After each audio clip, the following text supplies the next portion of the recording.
जय नमः। श्रीकृष्ण परब्रह्मणे नमः। ओं श्री गोदारंगनाथाभ्यां नमः।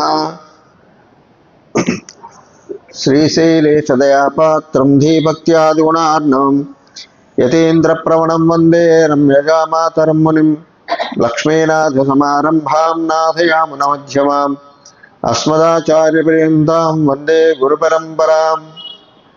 नीलातुङ्गस्तनगिरितटे सुप्तमुद्बोध्य कृष्णं पारार्त्यं संश्रुतिशतशिरसिद्धमध्यापयन्ति सोच्छिष्टायां स्रजिनिगलितं यावलात्कृत्य भुङ्क्ते गोदा तस्यै नम इदमिदं भूय एवास्तु भूयः। அன்னவயல் புதுவை ஆண்டாளரங்கற்கு பந்து திருப்பாவை பல்பதியம் இன்னிசையால் பாடிக்கொடுத்தார் நற்பாமாலை பூமாலை சூடிக் கொடுத்தாடை சொல் சூடிக் கொடுத்த சுடர் கொடியே தோல்பாவை பாடியல்ல வல்ல வல்வலையாய் நாடு நீவேங்கடவிற்கென்னவிது என்னும் மாற்றம் நாங்கள பாவனமே நல்கோ स्वच्छिष्टमालिका बंधगंधबंधर जिष्णवे विष्णु चित्ततनूजायै गोदायै नित्यमंगलम् मादृशा किंचन त्राणबद्ध कंकणपाणे विष्णु चित्ततनूजायै गोदायै नित्यमंगलम्। ओम श्री गोदारंगनाथाभ्यां नमः। ओम अस्मद्गुरुभ्यो नमः। श्रीमते रामानुजाय नमः। श्रीकृष्ण परब्रह्मणे नमः। जय श्रीमन्नारायण। जय श्रीकृष्ण। जय जय श्रीकृष्ण। ఈరోజు 5వ పాసురం. 4 పాసురాలలో గోదాదేవి పరావ్యూహ విభవ అంతర్యామి, నిన్నటి వరకు అంతర్యామి గురించి చెప్పింది. అర్చామూర్తి. అర్చామూర్తి అంటే విగ్రహ రూపంలో భగవంతుడు. ఈ కలియుగంలో భగవంతుడు విగ్రహ రూపంలోనే అవతరిస్తాడు అని, కలియుగంలోనే కాదు కృతయుగంలోనే మొట్టమొదటి విగ్రహంగా అవతరించిండు భగవంతుడు. బ్రహ్మదేవుడు తపస్సు చేసి వేదాంతంతో ఉపదేశం పొంది సృష్టి చేసిన తర్వాత, స్వామి ఏదైనా ఒక రూపంలో నిన్ను ఆరాధించాలని ఉంది నాకు అని కోరితే, నువ్వు ఒక యజ్ఞం చేయి, అందులో నుండి వస్తుంది అని చెప్పి యజ్ఞాన్ని చేస్తాడు బ్రహ్మదేవుడు. ఆ యజ్ఞ గుండం నుండి ఒక విగ్రహం వస్తుంది. శ్రీ మహావిష్ణు చతుర్భుజధారి అయి 4 భుజాలను ధరించి ఉంటాడనమాట. ఆయనే వరదరాజస్వామి. కంచిలో ఉంటుంది ఇప్పటికి అదే విగ్రహం. చామర సేవ, రోజు పానక నైవేద్యం అవన్నీ తప్పకుండా చేస్తారు స్వామిని చల్లబరచడానికి. ఆ తర్వాత సరే, అక్కడ మునులు ఋషులందరూ వేడుకుంటే ఆ విగ్రహాన్ని అక్కడే ప్రతిష్ఠిస్తాడు. ఆరాధన చేసుకొని వెళ్తుంటాడు వచ్చి. ఇట్లా రోజు రావడం ఆరాధించడం ఇబ్బందిగా ఉందని చెప్పి మరొక విగ్రహాన్ని కోరుకుంటాడు స్వామి. అప్పుడు ఏ విగ్రహం నుండి అయితే తను వచ్చాడో బ్రహ్మదేవుడు, ఎక్కడి నుండి వచ్చాడు బ్రహ్మదేవుడు? విష్ణువు యొక్క నాభి కమలంలో నుండి. అనంత పద్మనాభుడిగా ఆయన పడుకొని ఉంటే ఆ నాభి కమలంలో బ్రహ్మదేవుడు వస్తాడు, జన్మిస్తాడు, అవతరిస్తాడు. ఆ రూపాన్నే శ్రీరంగనాథుడిగా ఈయన భగవంతుడి ద్వారా పొంది అర్చరాజులు చేస్తుంటాడు బ్రహ్మదేవుడు. అది అర్చ విగ్రహమే, కాకపోతే మనుషులు తయారు చేసింది కాదు, స్వయం వ్యక్త భగవంతుడు అన్నమాట. అప్పుడు శ్రీరామచంద్ర స్వామి యొక్క వంశీయులు, ఇక్ష్వాకు వంశీయులు, వాళ్ళు బ్రహ్మదేవుని ప్రార్థించి ఆ విగ్రహాన్ని తీసుకుంటారు. అప్పటి నుంచి శ్రీరామచంద్రుడి వరకు కూడా ఆ విగ్రహాన్ని, శ్రీరంగంలో ఇప్పుడున్నటువంటి రంగనాథ స్వామి విగ్రహాన్ని ఆరాధిస్తూ వస్తున్నారు బ్రహ్మదేవుడు. ఆ తర్వాత ఇక్ష్వాకు వంశీయులు శ్రీరామచంద్రుని కూడా ఆరాధిస్తారు. రావణ సంహారం జరిగిన తర్వాత వచ్చేస్తారు అందరూ. విభీషణుడు కూడా వస్తాడు ఇక్కడికి, అయోధ్యకు వచ్చి వెళ్ళిపోతూ స్వామి లంకకు నన్ను రాజుని చేసావు, ఇప్పటివరకు అక్కడ ఏ విగ్రహాలు లాంటివి ఏం లేవు, దేవాలయాలు. ఎందుకు? రావణ రాజ్యం కాబట్టి అదొక రాక్షస రాజ్యం కాబట్టి మరి ఏదైనా మూర్తిని నాకు ఇస్తే బాగుంటుంది, ఏం కావాలి అంటారు రామచంద్ర స్వామి. మీరేమనుకోనంటే అడుగుతాను. ఏమిటి? అంటే మీరు ఆరాధించుకునే ఆ స్వామిని నాకు ఇవ్వండి అంటారు. సరే, మాట ఇస్తే తప్పరు కదా, రాముడి వంశీయులు కాబట్టి సరే తీసుకొని పో అంటారు. కానీ ఆ విగ్రహాన్ని ఇవ్వడం రాముడికి ఇష్టం ఉండదు. ఎందుకంటే తన పూర్వజులు వంశ పరంపరగా ఆరాధిస్తూ వస్తున్నారు ఆ దివ్యమైన విగ్రహం. అది మళ్ళీ మనుషులు తయారు చేసింది కాదు, స్వయం వ్యక్తమైనటువంటి విగ్రహం. అయినా సరే ఇచ్చేశాడు. కానీ దేవతలకు ఎవరికి ఇష్టం లేదట అయోధ్య నుండి ఆ విగ్రహం లంకకి వెళ్ళడం. అందుకని గతంలో ఒకసారి ఆత్మలింగాన్ని రావణాసురుడు తీసుకుపోతున్నప్పుడు విఘ్నేశ్వరుడు వచ్చి ఆటంకం కలిగిస్తాడు. అదే విధంగా సేమ్ ఇట్లా జరుగుతుంది ఇక్కడ. విభీషణుడు ఆ విగ్రహాన్ని తీసుకొని పోతుంటాడు. ఆ శ్రీరంగం ఉభయ కావేరీ నది దగ్గరికి రాగానే ఆయనకు సంధ్యా సమయం అవుతుంది. రాక్షసులైనప్పటికీ నియమాలు బాగా వాడు బ్రహ్మవంశానికి చెందిన వాళ్ళే, కాకపోతే దుష్ప్రవర్తన కలిగి రాక్షసులు అనబడ్డారు. పౌలస్త్య బ్రహ్మ యొక్క మనవలు వాళ్ళు కాబట్టి ఆ పులస్త బ్రహ్మ మనమలు పౌలస్త్యులు అనబడతారు. రావణుడు ఎంతమంది వాళ్ళ అన్నదమ్ములు? రావణ, కుంభకర్ణ, విభీషణ, కుబేరుడు కూడా. అలకాపురి నగరాన్ని కుబేరుడికి నిర్మించిస్తాడు విశ్వకర్మ. అది చాలా బాగుంటుంది, బంగారమయంగా ఉంటుందన్నమాట. అప్పుడు ఆ కుబేరుణ్ణి నిర్బంధించి తను ఆ రాజ్యాన్ని ఆక్రమించుకుంటాడు. ఆ బంగారు అలకాపురిని తెచ్చి లంకలో పెట్టుకుంటాడు. ఇది బంగారు లంక అయిపోయిందన్నమాట. లంక అంటే చుట్టూ నీరు ఉండి మధ్యలో కొద్దిగా భూభాగం ఉంటే దాన్ని లంక అంటారనమాట. అది అక్కడ తీసుకువెళ్తుంటే ఇక ఉభయ కావేరీ నదిలో మధ్యకి రాగానే దేవతలందరూ కూడా ఒక సన్నివేశాన్ని కల్పించి సంధ్యా సమయం అవుతుంది, ఆ విగ్రహం కింద పెట్టకూడదు, పెడితే ఇంకా అక్కడే మళ్ళీ తీసుకోవడానికి వీలు కాదు అని చెప్తారనమాట రామచంద్ర స్వామి. సరే, ఇంకా తప్పదు, సంధ్యా సమయం అవుతుంది. ఈ లోపల విఘ్నేశ్వరుడు వస్తాడు అక్కడికి దేవతా కార్యసిద్ధి కోసం. వచ్చి నేను పట్టుకుంటా, నువ్వు ఎందుకు బాధపడుతున్నావు అంటే సరే అని నమ్మి ఇస్తాడు. కానీ ఆయన ఉద్దేశం ఏంటి? దీన్ని లంకకి తీసుకోమని ఇవ్వకూడదు అని. మరి నేను 3 సార్లు పిలుస్తాను, నువ్వు రాకపోతే విగ్రహాన్ని కింద పెట్టేస్తాను, ఇంతవరకు నేను ఎత్తలేను కదా, చిన్నపిల్లవాడి రూపంలో వస్తాడు. సరే వస్తానయ్యా అంటే ఆ విగ్రహం చూడ్డానికి పెద్దగా ఉన్నా సరే చిన్నపిల్లవాడు రూపంలో ఉన్నవాడు కూడా పట్టుకునేంత తేలికగా ఉంది. ప్రాణశక్తి ఉంది కాబట్టి దానికి తెలుసు ఎప్పుడు ఎట్లా ఎంత బరువుగా ఉండాలి. కింద పెడితే ఇంకా అది అసాధ్యమైపోతుంది అన్నమాట. అప్పుడు ఈయన పోయి సంధ్య వార్చుకుంటుంటుంది. కనీసం 1/2 గంట అవుతుంది కదా, సంధ్యావందనం చేసుకోవాలి.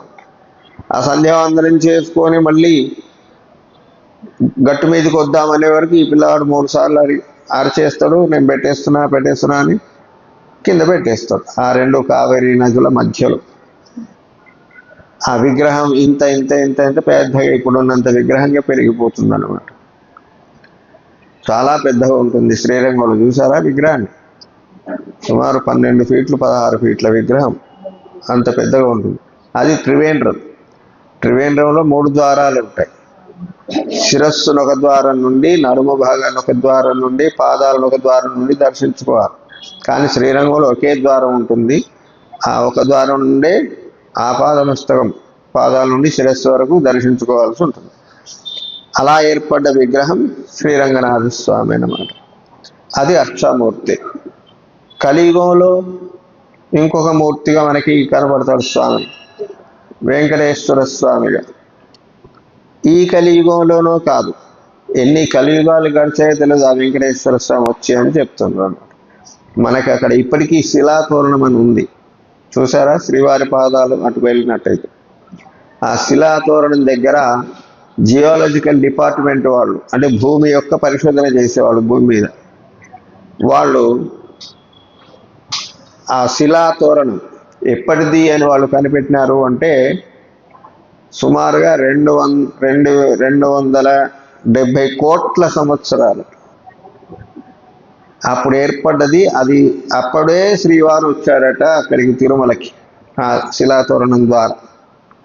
అంటే వెంకటేశ్వర స్వామి వచ్చి కూడా సుమారు అంతకాలం అయి ఉంటుంది. ఎన్ని కలియుగాలు గడిచిపోయానో తెలియదు. ఇప్పటి కలియుగంలో మనకు ఆ స్వామిని సేవించుకునేటువంటి భాగ్యం కలిగింది. అందుకనే ఇప్పటికి కూడా ఆ విగ్రహానికి జుట్టు ఉంటుంది. ఆ జుట్టును చూసే కొంతమంది అమ్మవారుగా భావిస్తారు. కాబట్టి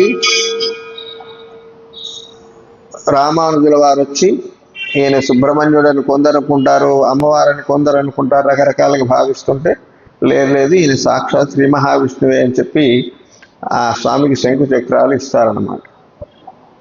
అప్పటి నుంచి తిరుమల వెంకటేశ్వర స్వామి క్షేత్రంగా ప్రసిద్ధి చెంది పూజలు అందుకుంటుందన్నమాట. ఇలాంటి ఎన్నో మాయలు చేసినటువంటి భగవంతుడి గురించి మనకి ఈ పాశ్రంలో గోదాదేవి చెప్తుంది. అర్చామూర్తి వైభవం. ఒకసారి పాసురం చెప్పుకొని అమ్మవారు చెప్పిన విషయాల్లోకి వెళ్దాం.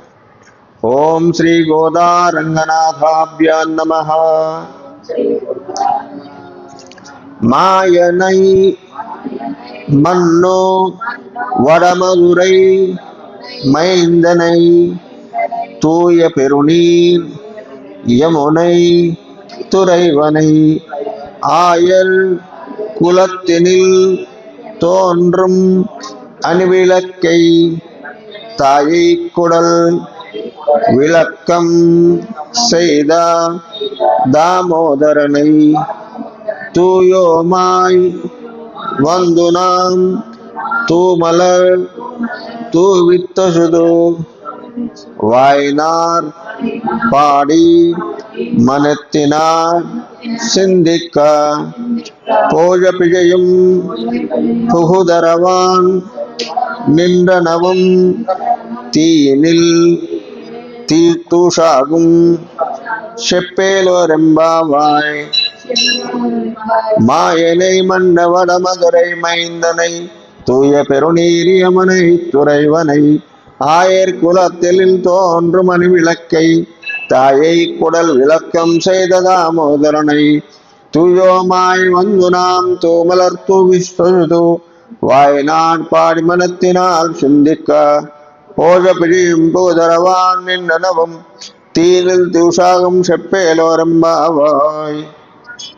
ஆண்டாள் திவ்ய திருவடிகளே சரணம். ஆழ்வார் எம்பெருமானார் திவ்ய திருவடிகளே சரணம். మాయనై మన్ను వడమదురని అని పాసురాన్ని చెప్పింది గోదాదేవి. మాయనై అంటే మహామాయావి అని. మాయ అంటే ఏమిటి? లీలలు, భగవంతుడి యొక్క. సాధారణంగా మాయ అంటే అదొక భ్రమ, ఇంద్రజాలం లాంటిది. ఉన్నది లేనట్టు, లేనిది ఉన్నట్టు చూపించేది. ఇప్పటికి కూడా పల్లెటూర్లలో కొంతమంది ఇంద్రజాలికులు వస్తారు. మ్యాజిక్ కంటే ఇంకా గొప్పదన్నమాట ఇంద్రజాలం. మ్యాజిక్ అంటే కేవలం హస్తలాగవం, ఏదో చేతులతో వాళ్ళు కనికట్లాగా చేస్తారు. ఇది అంతకు మించిందనమాట ఇంద్రజాలం. అది మంత్ర విద్యతో కూడుకొని ఉంటుంది. మన ఎదురుగానే ఒక తట్ట నిండా ఇసుక పోస్తాడు, వాడు బట్ట కప్పి తీస్తే పులిహోర అవుతుంది. ఒక చిన్న రాయి గుళిక తీసుకొని పైకి ఇసిరేస్తాడు. మీకు ఏ దేవుడు కావాలి అడిగితే మీరు ఏ దేవుడి పేరు చెప్తే ఆ దేవుడి విగ్రహం వస్తుంది వాడికి. అప్పుడే జొన్నలు తెచ్చి చల్లుతాడు వాడు. నీళ్ళు చల్లంగానే జొన్న వరి కంకి తయారవుతుంది. కోస్తాడు, కానీ అవి ఎంతసేపు ఉండవు. అంత శక్తి ఉంది, కానీ వాటిని నిలిపగలిగేటువంటి శక్తి లేదు. ఆ శక్తి కలిగిన వాడు శ్రీమన్నారాయణుడు మాత్రమే. సృష్టిని చేస్తాడు, ఆ చేసిన సృష్టిని రక్షిస్తాడు. చివరికి ప్రళయకాలంలో మళ్ళీ తనలో లీనం చేసుకుంటాడు అన్నమాట. అట్లా సృష్టి స్థితి లయలను ఏకకాలంలో చేయగలిగిన వాడు శ్రీ మహావిష్ణువు. శ్రీరామచంద్రుడితో ఆ రావణాసుడితో యుద్ధం జరిగినప్పుడు వానరులు మిగతా వాళ్ళంతా కూడా ఏమిటి బాధ,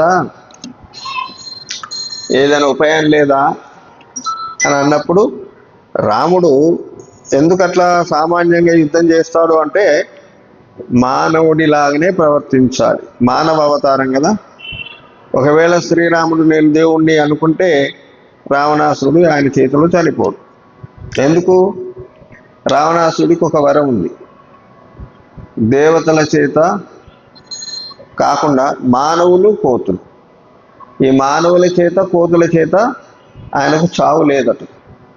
అంటే గొప్ప గొప్ప ఇంద్రాది దేవతలే నన్నేం చేయలేకపోయినారు, ఈ తుచ్చమైన మానవులు నన్నేం చేస్తారు, కోతులు నన్నేం చేస్తాయి అని వాటిని చాలా చులకనగా చూశాడు. కాబట్టి వాటి నుండి చావు లేకుండా వరం అడగలేదు బ్రహ్మదేవుని.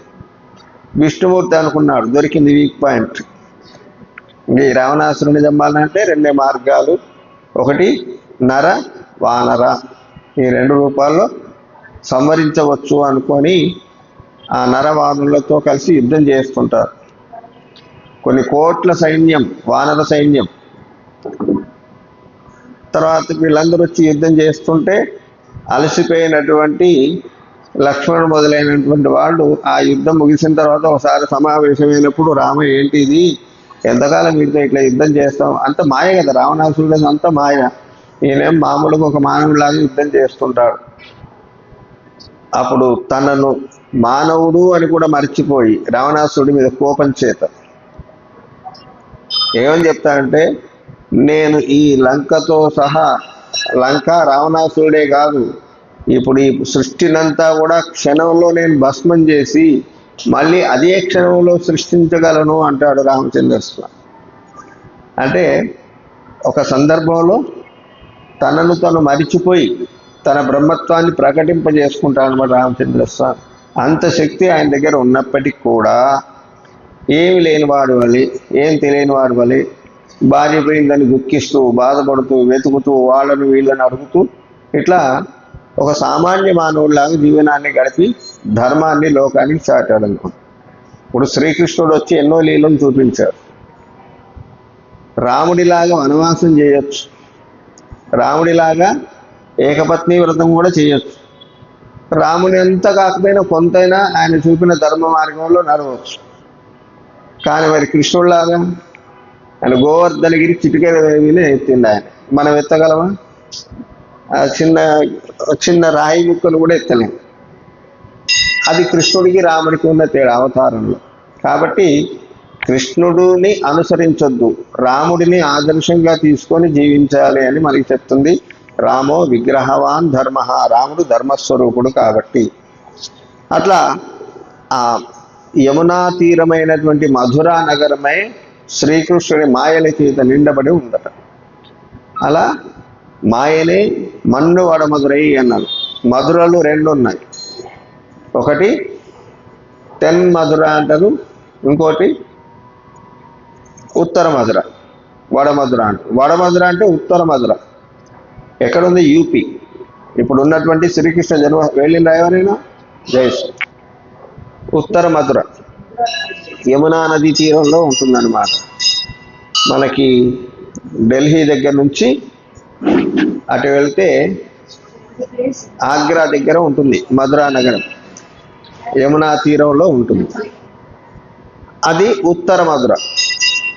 ఇక్కడ మనకి కంచి దగ్గర ఉండే మధుర ఒకటి ఉంది, మధుర మీనాక్షి అంటారు, అదొక మధుర. రెండు మధురలు ఉన్నాయి కాబట్టి ఇక్కడ ఉత్తర మధుర అని చెప్పి మెల్లమనే సంబోధిస్తున్నారనమాట. మన్ను వడమధుర మైందనై అని, తూయ పెరునీర్ యమునై తురైవనై. ఈ ఎట్లా ఉందట మధురా నగరం అంటే? మన్ను వడమధురై అన్నాడు. మళ్ళా మన్ను అంటే అర్థం ఏంటి? ఎప్పుడూ భగవత్ సంబంధం కలిగి ఉండేది. 5000 సంవత్సరాల క్రితం ఎప్పుడో శ్రీకృష్ణుడు అవతరిస్తే అప్పటి నుంచి కూడా ఇప్పటి వరకు కాదు, ఎప్పుడు ఎల్లవేళలా కూడా ఆ మధురకు భగవంతుడికి ఉన్న సంబంధం తెగిపోకుండా ఉంటుందట. అది మన్ను వడమధురై అనడానికి ఒక ఇదన్నమాట. ఆ నగరం పేరే మధుర, మథుర అని కూడా అంటారు. అంటే మధురమైన నగరం. ఎందుకు మధురమైంది? మధురం అంటే తీయని పదార్థం, తీయనిది. మధుర పదార్థాలు అంటారు కదా, మధుర అంటే తీయనిది.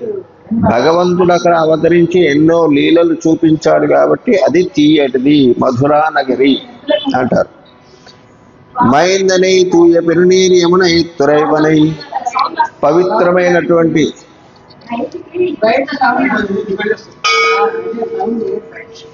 పవిత్రమైనటువంటి యమునా తీరంలో విహరిస్తూ ఉండేవాడట. యమునా నది చాలా గొప్పది. ఎంత గొప్పది అంటే శ్రీకృష్ణుడు యమునకు అవతల మధురలో జన్మిస్తాడు. ఎక్కడ జన్మించాడు కృష్ణుడు? చెరసాలలో, జైల్లో జన్మిస్తాడు. ఆ మధురా నగరానికి అధిపతి ఎవరు అప్పుడు? కంసుడు.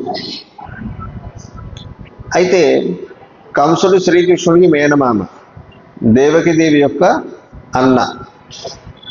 కొత్తగా వివాహం జరుగుతుంది వసుదేవుడికి, ఈ యొక్క దేవకీదేవికి వివాహం జరిగి చక్కగా తీసుకువెళ్ళిపోతుంటాడు. చెల్లెను రథంలో, చెల్లెను బావని ఇద్దరిని కూర్చోబెట్టి. మంచివాడే కంసుడు, కొంత రాక్షస ప్రవృత్తి ఉన్నప్పటికీ మంచివాడే. చెల్లి పట్ల చాలా ప్రేమ కలిగి ఉంటాడు. దేవకి అంటే ప్రాణంలాగా భావిస్తాడు. ఇంతలో మరి కృష్ణుడు ఆయనను సంహరించడానికి, కంసుని ఎందుకు సంహరించాలి? కంసుడు, శిశుపాలుడు, జరాసంధుడు వీళ్ళందరూ అక్కడ ఉండేటువంటి స్వామి యొక్క వైకుంఠ ద్వారపాలకులు. రావణ కుంభకర్ణులు, కంస శిశుపాలుడు, వీళ్ళిద్దరు హిరణ్యాక్ష హిరణ్యకశ్యపుడు. ఒక్కొక్క అవతారంలో అన్నదమ్ములుగానే ఉంటారు సాధారణంగా. హిరణ్యాక్ష హిరణ్యకశ్యపులు అన్నదమ్ములే, వాళ్ళిద్దరు జయ విజయులు. ఈ కథ కూడా మనం చెప్పుకున్నాం, తెలుసా ఈ కథ? వాళ్ళు ఎందుకు రాక్షసులుగా మారాల్సి వచ్చింది? విష్ణు ద్వేషులుగా. రాక్షసులు అంటే ఇప్పుడు మనకి సినిమాలో చూడండి, ఇట్లా కూరలు దంతాలు ఉండవు. వాళ్ళు కూడా అందంగా చక్కగా దేవతలాగానే ఉంటారు చూడ్డానికి. బుద్ధి మాత్రం అలాంటి దుర్బుద్ధి, రాక్షస బుద్ధి అంటారనమాట.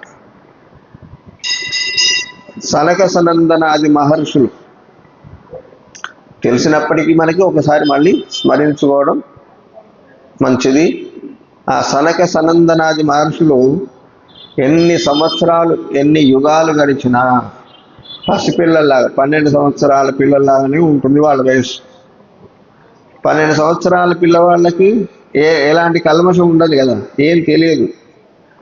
ఎప్పుడు అలాంటి స్థితిలోనే ఉంటారు. ఎందుకు? వాళ్ళ కోరుకున్న వరం అది. పెద్దవాళ్ళు అయిపోతే ఇంకేవేవో కోరికలు, ఆశలు ఇవన్నీ పుడతాయి. కాబట్టి మనకేం వద్దు, ఈ 12 సంవత్సరాల్లో మాకు భగవంతుడు అంటే ఏంటో తెలిసింది చాలు, ఇంకా ఇంకేమి తెలుసుకోవాల్సిన అవసరం లేదు అని ఆ వయసులోనే స్థిరపడి ఉండిపోతారన్నమాట. వీళ్ళు ఒకసారి వైకుంఠ స్వామిని, వైకుంఠనాథుని దర్శనం చేసుకోవడానికి వస్తారు. వచ్చినప్పుడు వీరు ఎక్కడైతే వచ్చి నిలబడ్డారో ద్వారం దగ్గర మర్యాద, అక్కడ ద్వారపాలకులు ఉంటారు, జయ విజయులు. ఆ జయ విజయుల దగ్గరికి వచ్చి మేము లోపలికి వెళ్తాము అని అడిగితే వాళ్ళు ఏమనుకుంటారు? మా ప్రభు ఏకాంతంలో ఉన్నారు, మరి మీకేమైనా అపాయింట్మెంట్ ఇచ్చారా, రమ్మని మీకేమైనా కబురు పెట్టారా? ఎప్పుడు పడితే అప్పుడు ఎవరిని పడితే వాళ్ళని లోపలికి వదలకూడదు, వీళ్ళు చిన్న పిల్లలు అనుకున్నారు వాళ్ళు. కాబట్టి మిమ్మల్ని లోపలికి వదలడం తగదు, మేము వదలము అనేసారు. అప్పుడు వీళ్ళ కోపం వస్తుంది. సనక సనందన మహాతపస్సంపన్నులు వాళ్ళు, గొప్ప తపస్సు కలిగిన వాళ్ళు. ఒరే దుర్మార్గులారా, మేము మా తండ్రిని చూడ్డానికి వస్తే మీరు అడ్డుకుంటారా? మమ్మల్ని ఎట్లయితే ఆ స్వామి నుండి దూరం చేస్తున్నారో మీరు కూడా శాశ్వతంగా ఆ స్వామికి దూరం అయిపోండి అని శపిస్తారు. అయ్యయ్యో అని చెప్పి ఇదంతా తెలిసి ఆ స్వామి పరిగెత్తుకుంటూ వస్తాడు వైకుంఠనాథుడు. ఏం జరిగింది? ఇగో ఇలా జరిగింది అంటే అప్పుడు వీళ్ళు చాలా బాధపడతారు జయ విజయులు. అయ్యో మాకు తెలియక అపచారం చేశాము, దీనికి శాశ్వతంగా భగవంతుని నుండి మా నుండి దూరం చేస్తే ఎట్లా? ఏదైనా ఉపాయం చెప్పండి అంటే అప్పుడు సరే ఆ సనక సనందనాది మహర్షులను కాస్త బుజ్జగించి, శ్రీ మహావిష్ణువు మీకు ఒక 2 వరాలు ఇస్తాను, తీసుకోండి. ఏమిటి అంటే, నాకు భక్తులుగా 7 జన్మలు నాకు దూరం ఉంటారా? దూరం ఉండమని వీళ్ళు శపించారు శాశ్వతంగా. కానీ ఆ శాశ్వత అనేదాన్ని మీకోసం తగ్గిస్తాను నేను. 7 జన్మలు నాకు భక్తులుగా దూరం ఉంటారా, నాకు శత్రువులుగా 3 జన్మలు దూరం ఉంటారా అని అడిగితే, స్వామి నీ భక్తులైనా సరే 7 జన్మలు నిన్ను విడిచి ఉండలేమయ్యా దూరము, కాబట్టి 3 జన్మలు చాలు మాకు అని చెప్పి వాళ్ళు కోరుకున్న ప్రకారంగా మొదటి జన్మలో హిరణ్యాక్ష హిరణ్యకశ్యపులు. హిరణ్యాక్షుడెవరు? భూదేవిని దొంగిలించి రసాతలంలో దాక్కుంటే ఆయనను వరాహ రూపంలో వచ్చి, ఒక పంది రూపంలో వరాహ రూపంలో వచ్చి ఆ హిరణ్యాక్షుని సంహరించి భూదేవిని కాపాడుతాడు స్వామి. అప్పుడు ఒక జన్మ పోతుంది వాడికి. వాడి యొక్క తమ్ముడు హిరణ్యకశ్యపుడు. ఈ హిరణ్యకశ్యపుడు ఎవరు? ప్రహ్లాదుని యొక్క తండ్రి. ఒకటి, రాక్షసులందరికీ కూడా విష్ణుమూర్తి అంటే ద్వేషమే. ఎందుకు? బ్రహ్మరుద్రుడు వరాలు ఇస్తే ఈయన వచ్చి వాళ్ళను సంహరిస్తూ ఉంటాడనమాట. మరి వీళ్ళు చేసే పనులు అట్లాంటి దుర్మార్గ పనులు చేసినప్పుడు శిక్షించాలి కదా. కానీ తప్పు చేసిన వాడు తన తప్పును ఎవరు అంగీకరించరు, అలాంటి ప్రవృత్తి కలిగిన వాళ్ళు కాబట్టి. సరే, ఇంకొక కోపమేంటి? తన అన్న అయినటువంటి హిరణ్యాక్షుణ్ణి చంపిండు కదా ఈ విష్ణుమూర్తి అని విష్ణు ద్వేషంగా మారతాడు హిరణ్యకశ్యపుడు. మరి ఆయనను సంహరించడానికి దేవతలందరూ కూడా ఒక పన్నాగం పన్ని ఆయన భార్య లీలావతి గర్భంలో ప్రహ్లాదుని ప్రవేశపెట్టి ఆయన ద్వారానే ఒక నృసింహస్వామి ఆవిర్భవించి హిరణ్యకశ్యపుని సంహరించడం జరుగుతుంది. అది హిరణ్యాక్ష హిరణ్యకశ్యపులో ఒక జన్మలో అయిపోయింది. అది కృతయుగంలో. త్రేతాయుగంలోకి వచ్చేవరకు రావణ కుంభకర్ణుల్లాగా వాళ్ళు అవతరిస్తే రామాయణం అంతా తెలుసు మనకి, వాళ్ళను సంహరిస్తాడు. కృష్ణావతారంలో కంసుడు, శిశుపాలుడు, దంతభక్తుడు వీళ్ళు రాక్షసులు అన్నమాట. వాళ్ళను కూడా ఒక సందర్భంలో సంహరిస్తాడు.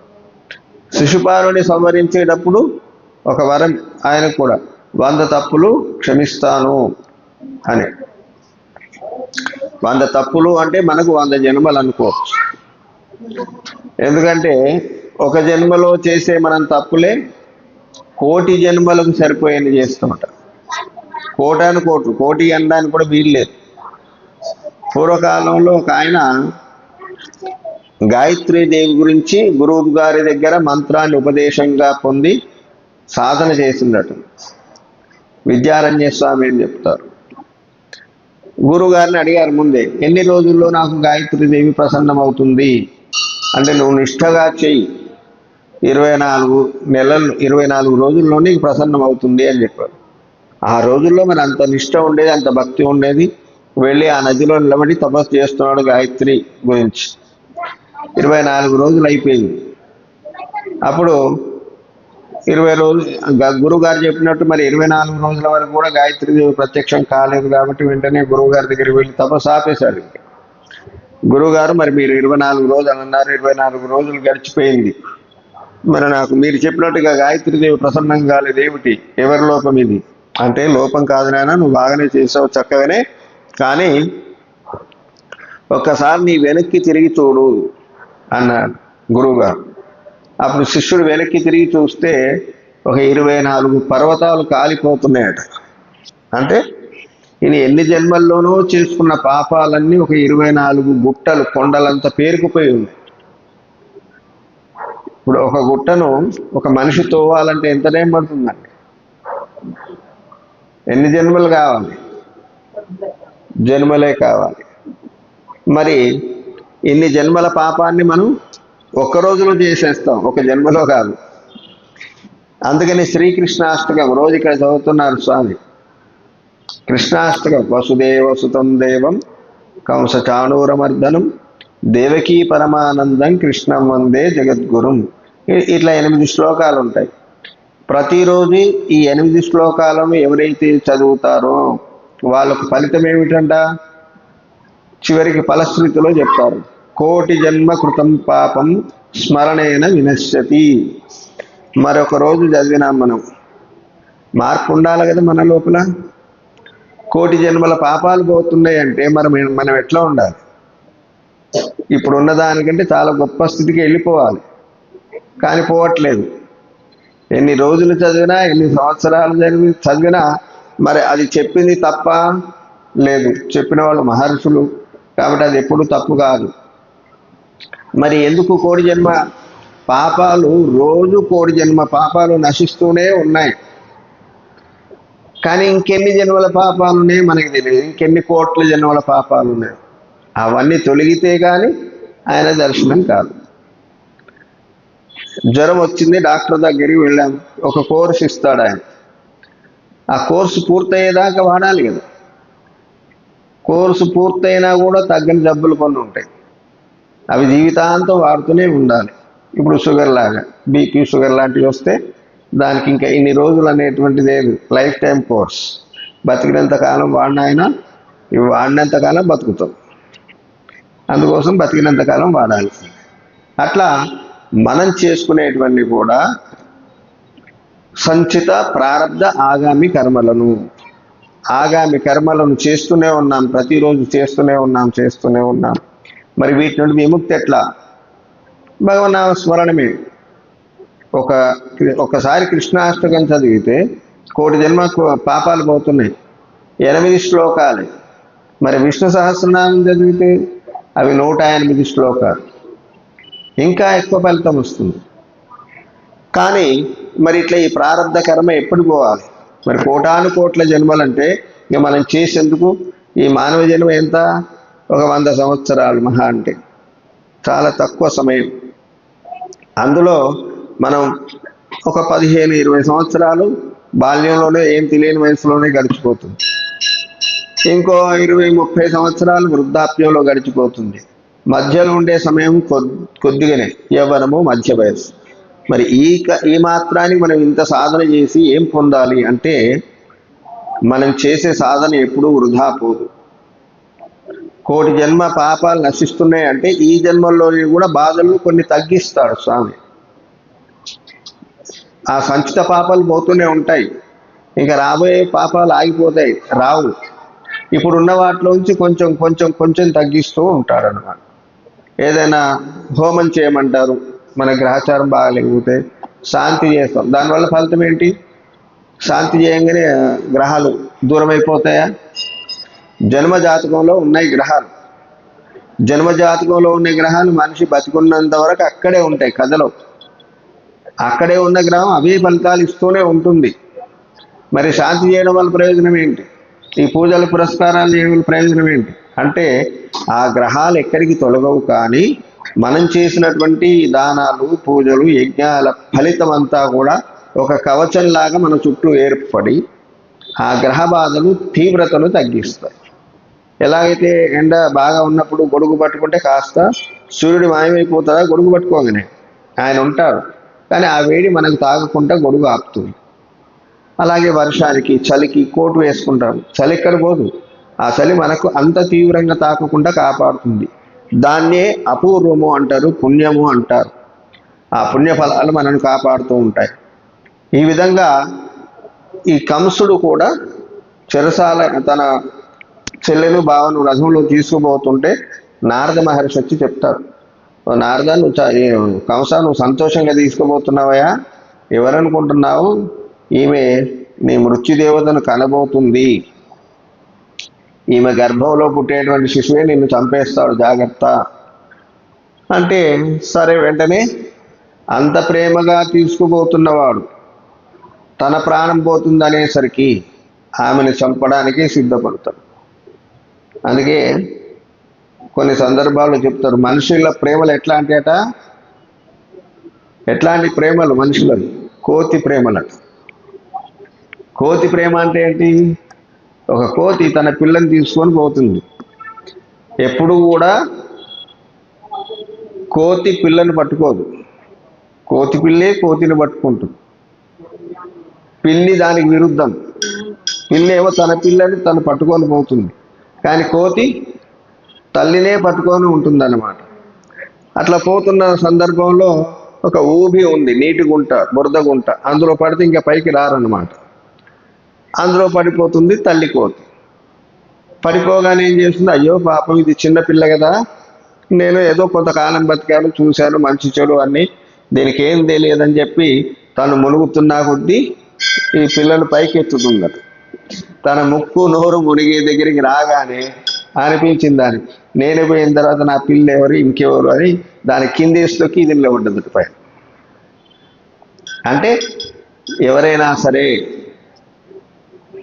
ఆధ్యాత్మిక జ్ఞానం లేని వాళ్ళు, కేవలం లౌకిక జ్ఞానంతో జీవించే వాళ్ళు ఎలాంటి వాళ్ళు అంటే తనకు అపాయం కలగనంత వరకు కొండల కొద్దీ ప్రేమను గుమ్మరిస్తారు. ఒకసారి తనకు అపాయం కలుగుతుంది అంటే వెంటనే మట్టు పెట్టడానికి కూడా వెనుకాడనమాట. అలాంటి వాడే కంసుడు. సరే, అప్పుడు వసుదేవుడు చెప్తాడు, ఎందుకు చంపుతావా ఆడపిల్ల, అందులో నీ చెల్లె ఇంతకాలం చాలా ప్రేమగా చూసుకున్నావు, ఆమె వల్ల నీకు మృత్యువు లేదు కదా, ఆమెకు పుట్టే సంతానం వల్ల మృత్యువు కాబట్టి ఆమెకు పుట్టిన పిల్లలందరినీ నీకు తీసుకొచ్చి ఇస్తాను, నువ్వేమైనా చేసుకో, ఆమెను వదిలేయంటే సరే ఇదేదో బాగానే ఉంది అని చెప్పి, సరే ఇంకేటి 8వ సంతానం వల్ల ప్రమాదం అనేది కూడా తెలుస్తుంది. 8 సంతానం కదా, పోనీలే మిగతా 7 బతకనివ్వండి, 8వ సంతానాన్ని నాకు ఇవ్వు అంటే ఈ 8 మంది కూడా శాపగ్రస్తులు. వసువులు వాళ్ళకు ఆ పుట్టగానే మరణించేటువంటి ఒక శాపం ఉంది. మరి వాళ్ళు ఉండకూడదు కాబట్టి నారద మహాముని మళ్ళీ వస్తాడు. అరే పిచ్చోడా, 8వ గర్భం అన్నారు అంతే, నువ్వు 8 నుండి లెక్క పెడితే ఫస్ట్దే 8వది అవుతుంది, ఆ చివరి నుండి లెక్క పెట్టుకుంటూ వచ్చావు అనుకో ఇదే 8 అవుతుంది. ఎక్కడి నుండి ఆ విష్ణు మహామాయావి ఏదో రకంగా లాజికల్గా నీకు ఫిట్టింగ్ పెట్టి కథలు చేస్తాను, నీ ఇష్టం అంటే ఇక లాభం లేదు, ఇట్లా పుట్టిన వాడిని పుట్టినట్టే చంపేస్తాను అని అందరి శిష్యులను చంపుతూ ఉంటాడు. తర్వాత 7వ గర్భం రాగానే కృష్ణుడు తన యోగమాయ చేత రోహిణి గర్భంలో ప్రవేశపెడతాడు. ఆ గర్భాన్ని 8వ గర్భంగా తను అవతరిస్తాడు. అక్కడ యశోదాదేవికి ఒక కూతురు జన్మిస్తుంది, యోగమాయ కృష్ణ యొక్క ఆజ్ఞ చేత. ఇదంతా జరుగుతుంది కదా. అప్పుడు ఈ యొక్క వసుదేవుడు ఇక్కడ ఉంటే ఈ కృష్ణుని చంపేస్తాడనేటువంటి ఉద్దేశంతో తీసుకొని తలపైన పెట్టుకొని పోతుండాడు కృష్ణుడు ఒక బుట్టలో. కృష్ణుడు పుట్టగానే 4 భుజాలతో దర్శనం ఇస్తాడు తల్లిదండ్రులకి. అంటే గర్భం నుండి కాకుండా అయోనిజునిగా అవతరిస్తాడు కృష్ణస్తు భగవాన్ స్వయం. ఆ రూపాన్ని చూసి అయ్యో స్వామి నాన్న నువ్వు ఇట్లా ఉంటే వాడు నిజంగానే చంపేస్తాడు, నువ్వు మళ్ళీ నువ్వు మామూలు శిశుస్థితికి రమ్మని ప్రార్థిస్తాడు వసుదేవుడు. దేవికి ఇంకా అప్పుడు ఇంకా స్పృహే లేదు, పాపం చూడనే లేదు. సరే అని చెప్పి ఏం చేయాలంటే నన్ను తీసుకుపోయి అక్కడ వదిలేసాయి, ఆ పాపను తీసుకొచ్చి ఇక్కడ పెట్టు. అప్పుడు తీసుకొని పోతుంటే యమునా నది దారి ఇస్తుందట కృష్ణునికి. యమునా నది ఇప్పుడు చాలా చిన్నగా ఉంది, అప్పుడు ఇంకా పెద్దగా ఉండేదట. చాలా వర్షాకాలం, శ్రావణ మాసంలో కదా కృష్ణుడు పుట్టింది, శ్రావణ భాద్రపదాలు సంపూర్ణమైనటువంటి వర్షాకాలం. ఆ వర్షాకాలంలో చాలా తీవ్రంగా నది పొంగి పారుతుంది యమునా నది, మనుషులు దాటడానికి కూడా వీల్లేదు. అలాంటి సందర్భంలో కృష్ణుడిని ఎప్పుడైతే తల మీద పెట్టుకున్నాడో వసుదేవుడు, అప్పుడు ఆ యమునా నది దారి ఇచ్చిందట. యమున అనేది ఒక సంసార నది లాంటిది. ఇప్పుడు మనకి ఎవరికి దారిస్తుందో ఆ యమున, ఎవరి అయితే మనసులో కృష్ణుణ్ణి ధరిస్తారో, ఎవరు కృష్ణనామాన్ని స్మరిస్తూ ఉంటారో అంత పెద్ద ప్రవాహం కూడా వాళ్లకు సులభంగా భగవంతుని చేరే మార్గాన్ని చూపెడుతుంది. ఇది యమునా నది. కాబట్టి ఇంకొక నది ఉంది మనకి, యమునా నదిలాగా పురాతనమైనటువంటి నది, రాముడి కాలంలో ప్రవహించే నదులు. ముఖ్యంగా మనకి ఒక 2 నదుల గురించి ప్రస్తావన అనుకుంటే, ఒకటి సరయూ నది. ఎక్కడ ఉన్నది? అయోధ్యలో ఉంది. అయోధ్యలో సరయూ నదీ తీరంలో శ్రీరాముడు అవతరిస్తాడు. మరి వనవాసం సమయంలో గోదావరి తీరానికి కూడా వస్తాడు. గోదావరి ఎక్కడుంది? భద్రాచలం, ఇదంతా గోదావరి తీరం.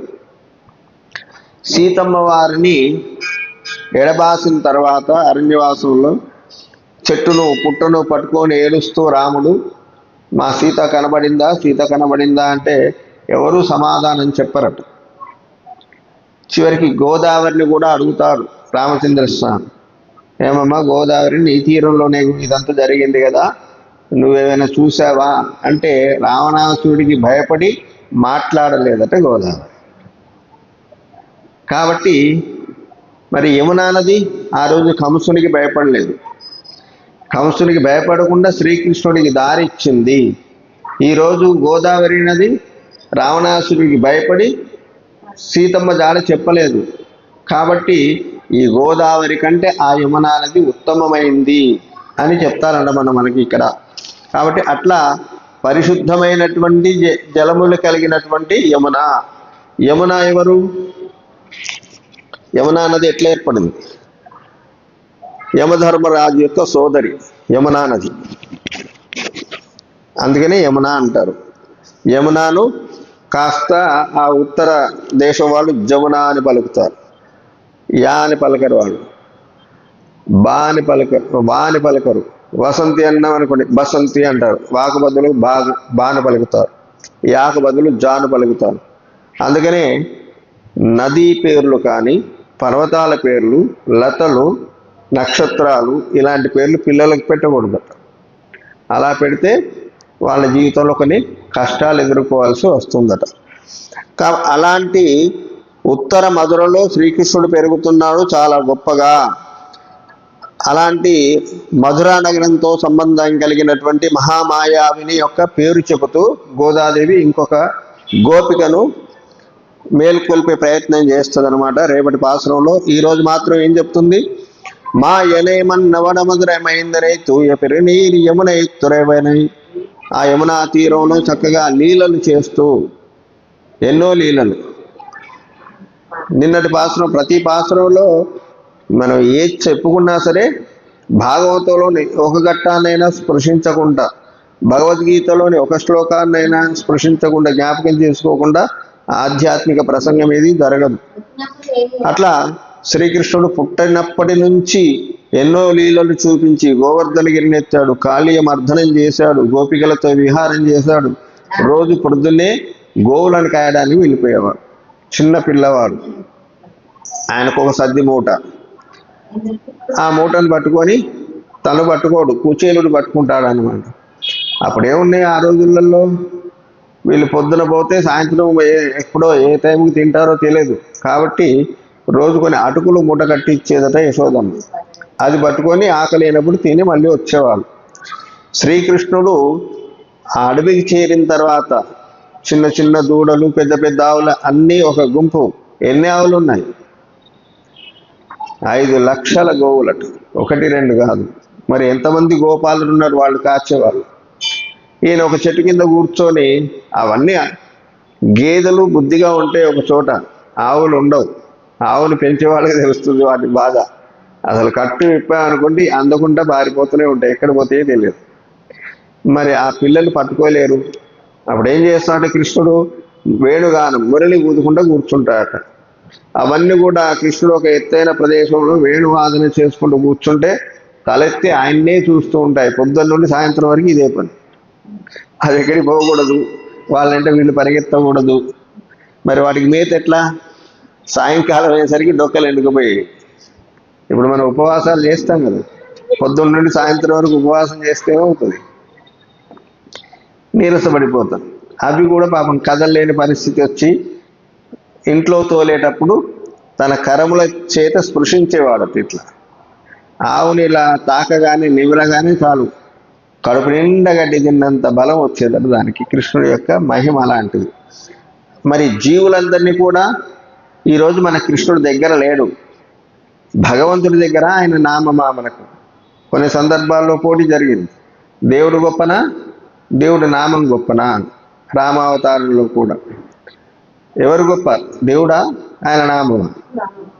ఎందుకు? దేవుడే లేనిది నామం ఎక్కడ ఉండొచ్చు? మనం ఉంటే కదా మనకు ఒక పేరు. మనమే లేనిది మనకు పేరు ఎక్కడిది వస్తుంది? అప్పుడు మనం గొప్పన మన పేరా? నిశ్శబ్దం. మళ్ళీ మీరు చెప్పింది కరెక్టే, నామమే గొప్ప. ఎందువల్ల అంటే భగవంతుడు మనకు అన్ని వేళల్లో ఉండడు దగ్గర, ఆయన నామం మాత్రం ఎప్పుడు మన దగ్గర ఉంటుంది. కౌరవ సభలో ద్రౌపదీదేవిని అవమానిస్తున్నప్పుడు కృష్ణుడు వచ్చి రక్షించలే. కృష్ణుడు ఎక్కడో ద్వారకలో ఉన్నాడు. అప్పుడు మనం ప్రార్థించేటప్పుడు కూడా ద్రౌపది ప్రార్థన ప్రహ్లాదుని ప్రార్థనకి చాలా ఆంతర్యం ఉందట. ద్రౌపది ఆ రోజు ఏమని వేడుకుంది?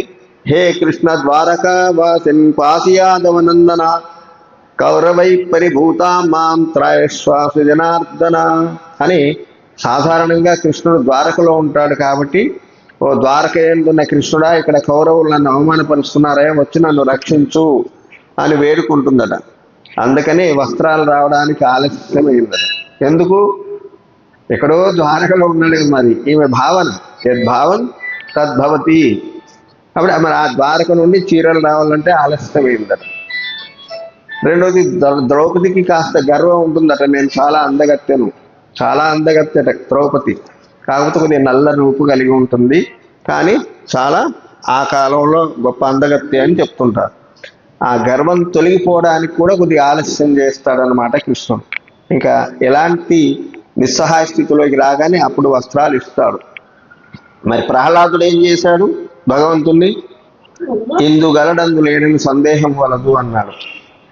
నీటిలో తోలిస్తే ఈ నీటిలో ఇది నా విష్ణు స్వరూపమే, నారాయణ స్వరూపమే. అగ్నిలో తోస్తే ఈ అగ్ని నారాయణ స్వరూపమే. ఏనుగులతో తొక్కిస్తే ఈ ఏనుగుల్లో నారాయణుడు ఉన్నాడు, సర్వాంతర్యామి. అంతటా భగవంతుని చూశాడు. ఈ స్తంభంలో ఉన్నాడా? ఉన్నాడు.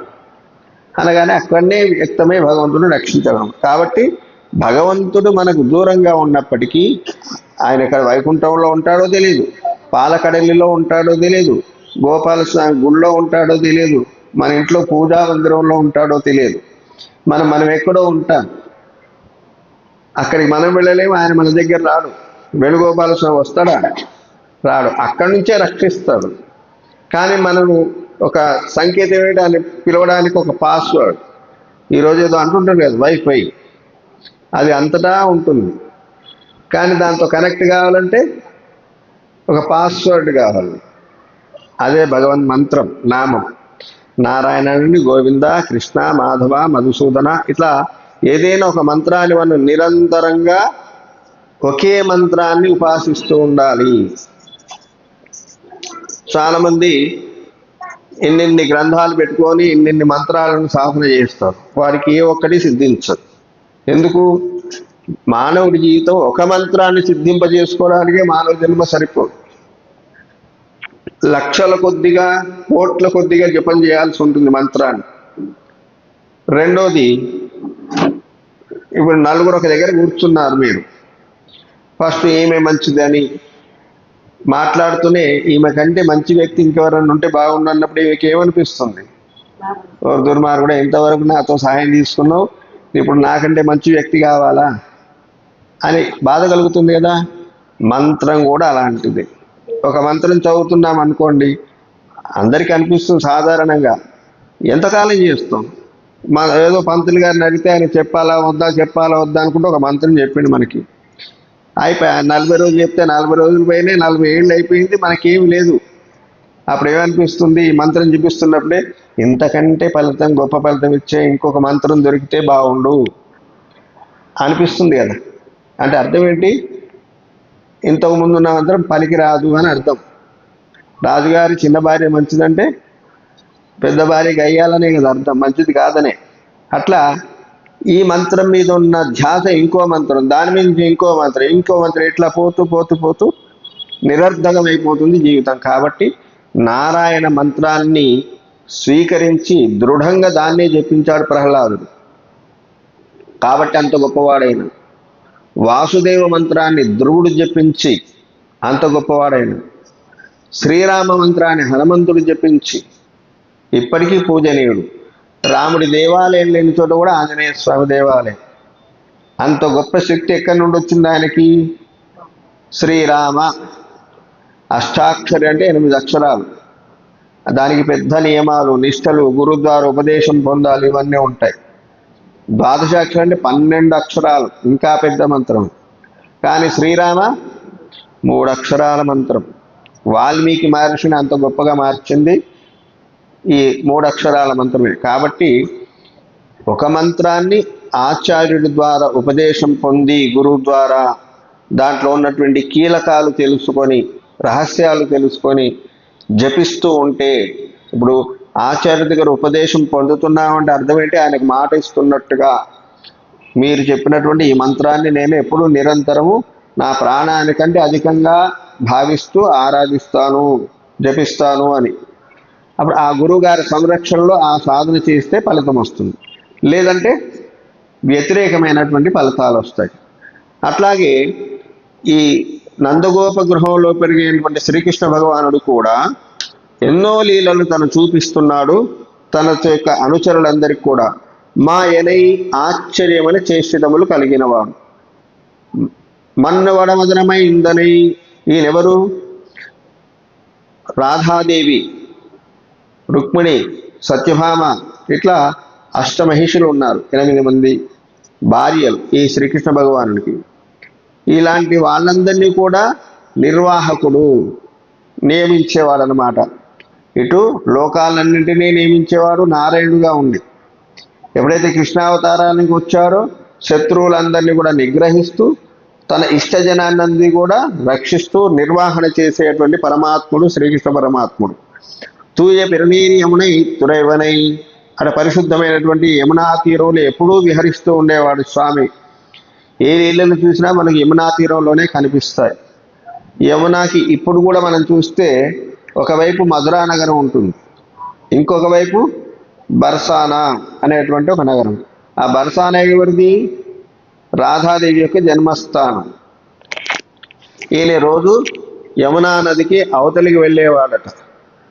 ఆవులన్నీ, గోవులన్నీ, గోపికలందరూ ఇక్కడే ఉండేవాడు మధురలో. ఈయన మాత్రం ఆ రాధాదేవి దగ్గర ఉండడానికి, ఆమెతో ఉండడానికని, రాసలీలలు చేయడానికి యమునా నదిని దాటి వెళ్ళిపోయేవాడట. ఆ విధంగా తను ప్రేమించిన వాళ్లకు అతి ప్రియుడిగా, ద్వేషించిన వాళ్ళకి సంహారకుడిగా ఉంటూ లోకాలను రక్షిస్తుండేటువంటి నిర్వాహకుడైనటువంటి శ్రీకృష్ణుణ్ణి ఈ యొక్క పాసురంలో గోదాదేవి స్మరిస్తుంది. తర్వాత ఆయర్ కులత్తులతో గోపకులాన్ని ప్రకాశింపజేసేవాడు శ్రీకృష్ణ భగవానుడు. అంటే శ్రీకృష్ణుడు పుట్టక ముందు పెద్దగా గొల్ల కులం గురించి గొప్పతనం ఏం లేదు. మామూలుగా అన్ని కులాలతో పాటు అదొక కులంగా ఉండిపోయేది. కానీ ఎప్పుడైతే శ్రీకృష్ణుడు ఆ వంశంలో జన్మించాడో, అవతరించాడో, ఆ కులానికే గొప్ప వెలుగుని తీసుకొచ్చినటువంటి మహానుభావుడు. ఎట్లా యశోదాదేవిని కూడా ముందు ముందు పాసురాల్లో అంటారు కుల విలక్కయ్యి అని, అంటే ఆ కులానికి మణిదీపం లాంటిదానా అని. ఇక్కడ శ్రీకృష్ణుడిని కూడా అట్లే సంబోధిస్తున్నారు. మణి విలక్కై, మంగళ దీపమైన వాడు. మణి విలక్కు, మామూలు దీపం ఉంది, ఈ దీపం వెలిగిస్తే ఎంతసేపు ఉంటుంది కాంతి? అందులో నూనె చమురు ఉన్నంత వరకే, ఆ తర్వాత అయిపోతుంది, కొండెక్కిపోతుంది అది. కానీ మణి దీపం ఎప్పుడూ ప్రకాశిస్తూనే ఉంటుంది, దానికి ఆది అంతములు లేకుండా. అలాంటి ఎప్పుడూ ప్రకాశించేవాడు అమితమైన ప్రకాశాన్ని ఇస్తుంది. మన చిన్న దీపంలాగా కాదు, ఇక్కడ పెడితే ఈ రూమ్ అంతరికి వెలిగిస్తుంది అనమాట. అలాంటి మన సామాన్యమని, ఇంకా దివ్యమైన మనలు గొప్ప వెలుగును ప్రసాదిస్తుంది. అలాంటి ఆ యొక్క యాదవ కులానికి మంగళ దీపమైనటువంటి ఆ శ్రీకృష్ణుణ్ణి ఆరాధిస్తూ ఈ వ్రతం చేస్తుంది గోదాదేవి. ఆయర్ కులత్తిలిల్మని వెక్కు తాయకుడల్ విలక్కం చేదదామోదరుని. ఇంకెలాంటి వాట? కులాన్ని ప్రకాశించాడు ఆ యాదవ కులంలో జన్మించి, యశోదాదేవి యొక్క గర్భంలో జన్మించి యశోదాదేవి యొక్క గర్భాన్ని కూడా ప్రకాశింపజేసేవాడట. శ్రీరాముడికి ఒక పేరు కౌసల్యానందవర్ధన అంటారు విశ్వామిత్రాది మహర్షులు అందరూ కూడా. ఇప్పుడు అంత రామచంద్రస్వామి పుట్టక ముందు వాళ్ళకి సంతానమే లేదు, ఆ కౌశల్యాదేవి యొక్క గర్భం యొక్క ప్రకాశమే లేదు కదా. పుడితేనే కదా ఎవరైనా సంతానం కలిగితే ఓహో ఈమె సంతానవతి అని అంటారు. ఎంతకాలానికి సంతానం కలిగింది దశరథుడికి? ఇప్పటి రోజుల్లో 2 ఏళ్ళు, 3 ఏళ్ళు, 5 ఏళ్ళు కాగానే ఈ అమ్మాయికి పెళ్లి కాదు ఇంకో పెళ్లి చేస్తాం అని ఇంకా వైద్యులు ఎంబడి తిరగడం అన్ని మొదలు పెడతారు. కానీ దశరథుడికి ఎంతకాలానికి సంతానం కలిగింది? రాముడు ఎప్పుడు పుట్టాడు దశరథుడికి? దశరథుడికి వివాహం జరిగిన తర్వాత 60,000 సంవత్సరాలు. రాముడు ఎంతకాలం రాజ్యం ఏలిండు? మనకేదో 14 ఏళ్ళు వనవాసం చేసినట్టు, ఆ తర్వాత కొంతకాలం అయోధ్యలో ఉన్నాడేమో అనుకుంటాం మనం. దశరథ మహారాజు 60,000 సంవత్సరాలు జీవిస్తే శ్రీరామచంద్రస్వామి దశవర్ష సహస్రశతాని చాలు 11,000 సంవత్సరాలు భూమి మీద ఉన్నాడు రామచంద్రస్వామి. శ్రీకృష్ణుడు ఒక 127 సంవత్సరాలు మాత్రమే.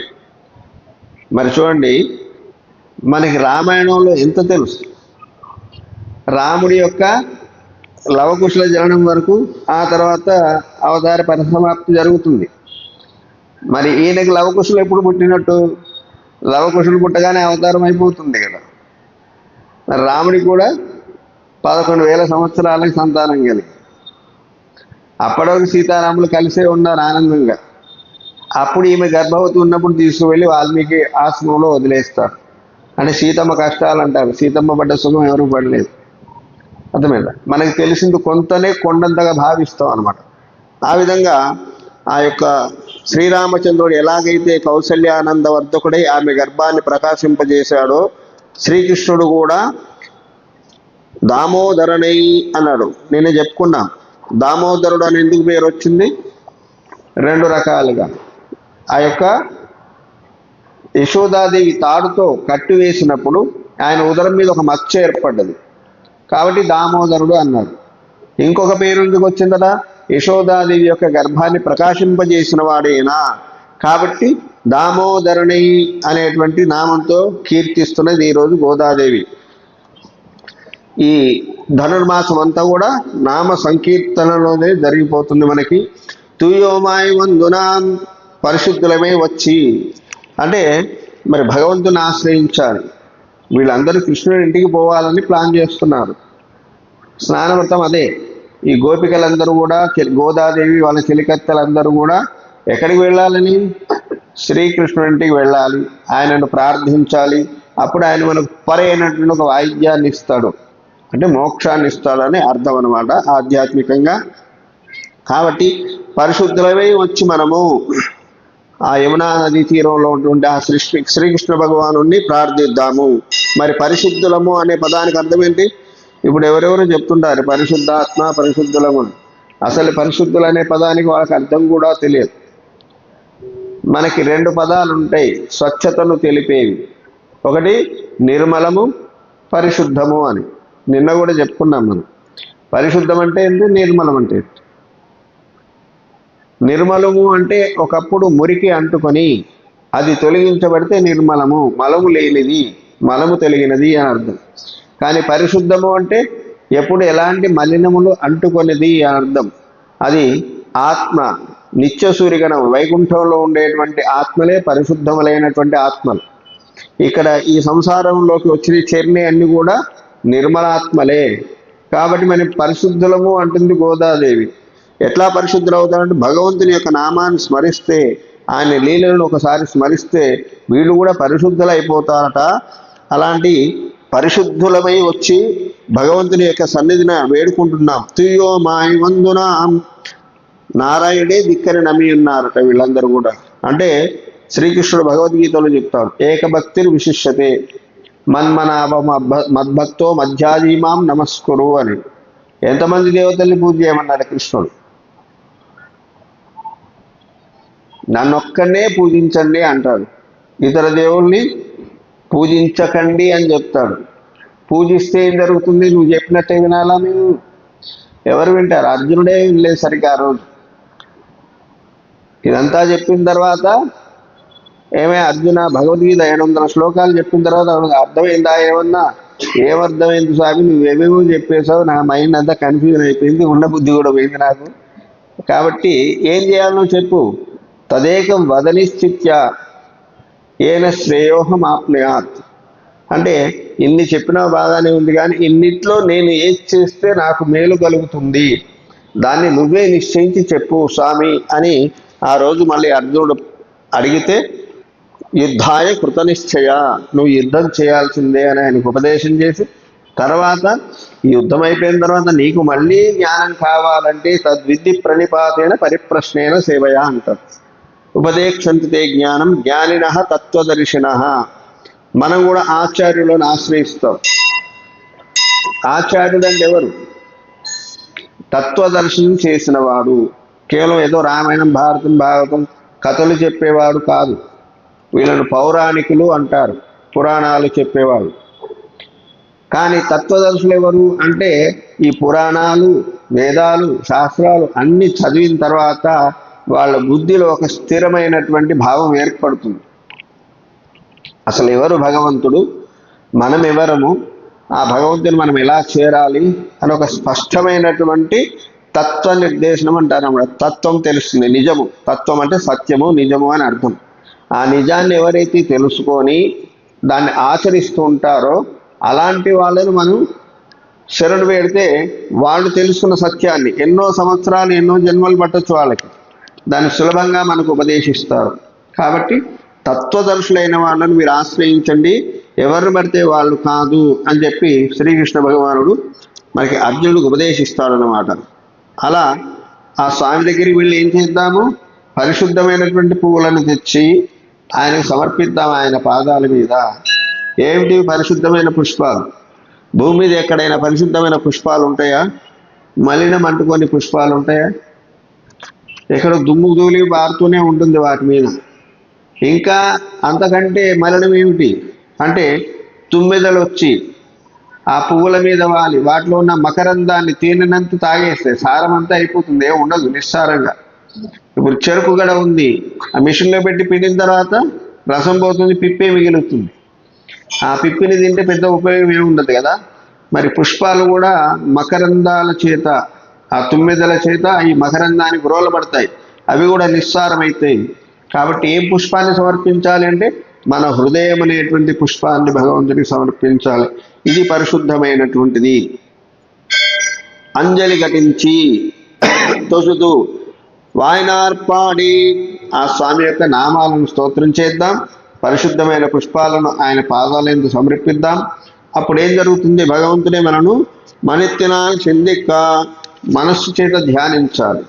ఇది కాయిక మానసిక 3 రకాల కర్మలు చెప్తుంది మనకు ప్రతి పాసురంలో గోదాదేవి. తిరుప్పావేయంతో కూడా శ్రద్ధ, 3 శ్రద్ధలు చెప్తుంది. ఒకటి కాయిక తపస్సు, శరీరంతో ఆయన అర్చన చేయడం, పుష్పాలు తెచ్చి ఆయనకి సమర్పించడం. దేంతో చేస్తాం?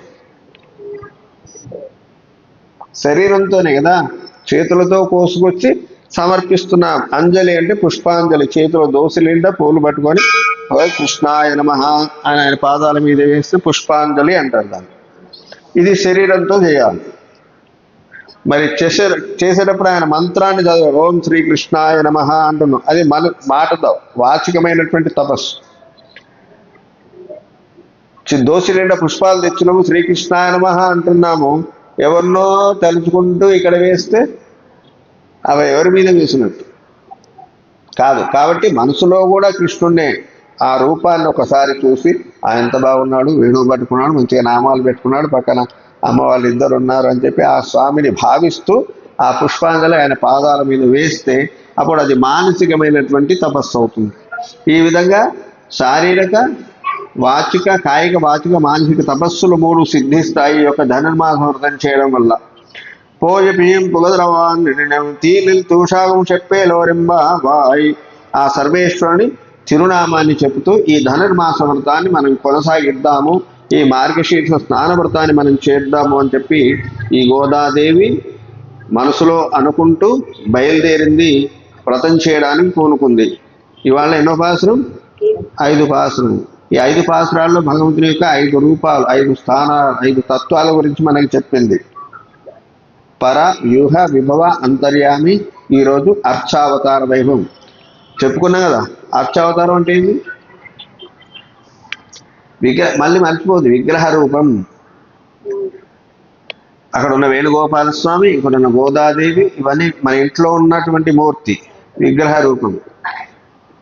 ఇంకా మనం తప్పులు చేస్తాం, ఎవరింటికో గొప్ప ధనవంతుల ఇంటికి పోతాం, వెళ్ళినప్పుడు అక్కడ చక్కగా వాళ్ళు అలంకరించినటువంటి పెద్ద పెద్ద విగ్రహాలు, మంచి మంచి మూర్తులు కనబడతాయి. అయ్యో ఇంత మంచి మూర్తి మా ఇంట్లో లేకపోయినాయి అనిపిస్తుంది కదా. అయిపోయింది, అప్పుడు మీ ఇంట్లో ఉన్న మూర్తి మీద మీకు ప్రేమ పోయినట్టే, దాని మీద ప్రేమ ఏర్పడుతుంది.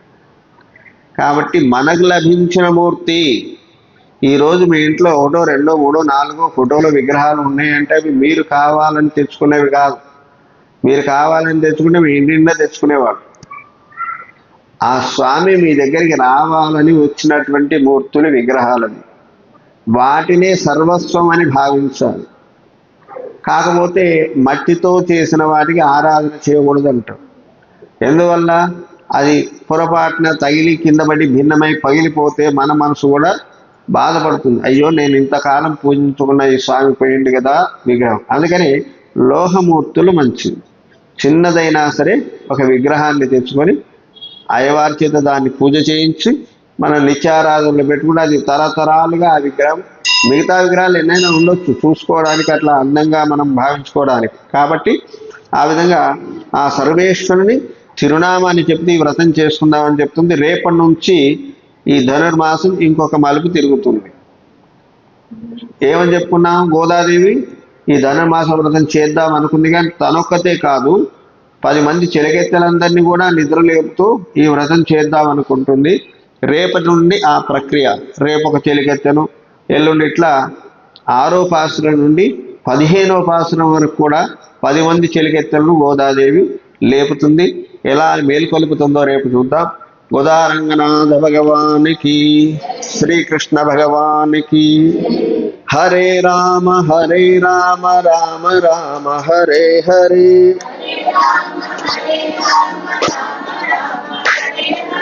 హరే రామ రామ రామ హరే హరే.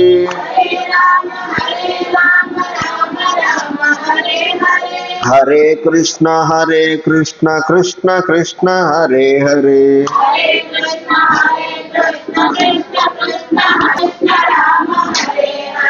అచ్యుతం కేశవం రామనారాయణం.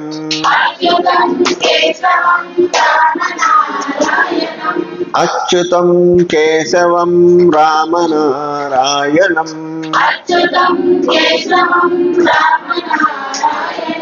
కృష్ణ దామోదరం వాసురం గోపికా వల్లభం. శ్రీధరం మాధవం గోపికా వల్లభం. జానకీ నాయకం రామచంద్రం భజే.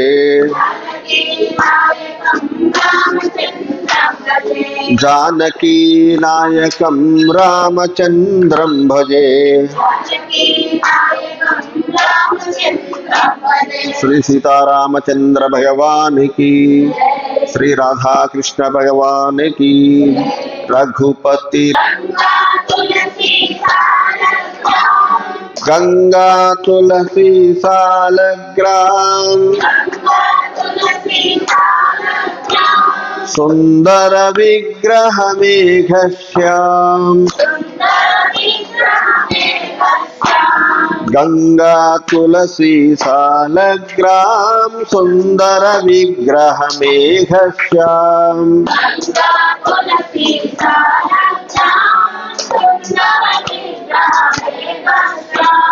గంగా తులసి సాలగ్రామ్. సుందర విగ్రహ మేఘశ్యామ్.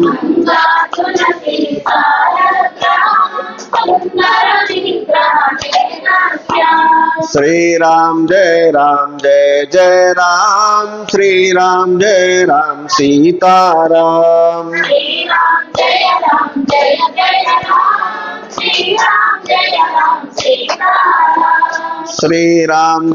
రామ్ జయ జయ రామ్. శ్రీరామ్ జయ రామ్ సీతారామ్.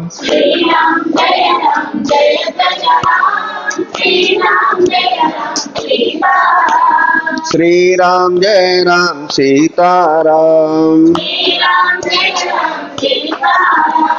శ్రీరామ్ జయ రామ్ సీతారామ్. శ్రీ సీతారామచంద్ర భగవానికి జయ. జయ శ్రీమన్నారాయణ, జయ శ్రీమన్నారాయణ, జయ శ్రీమన్నారాయణ, జయ శ్రీమన్నారాయణ, జయ శ్రీమన్నారాయణ, జయ శ్రీమన్నారాయణ, జయ శ్రీమన్నారాయణ. जय श्रीमन्नारायण जय श्रीमन्नारायण जय श्रीमन्नारायण जय श्रीमन्नारायण जय श्रीमन्नारायण जय श्रीमन्नारायण जय श्रीमन्नारायण भगवान की जय। श्री गोदारंगनाथ स्वामी भगवान की जय। श्री रुक्मिणी सत्यभामा समेत वेणुगोपाल स्वामी भगवान की।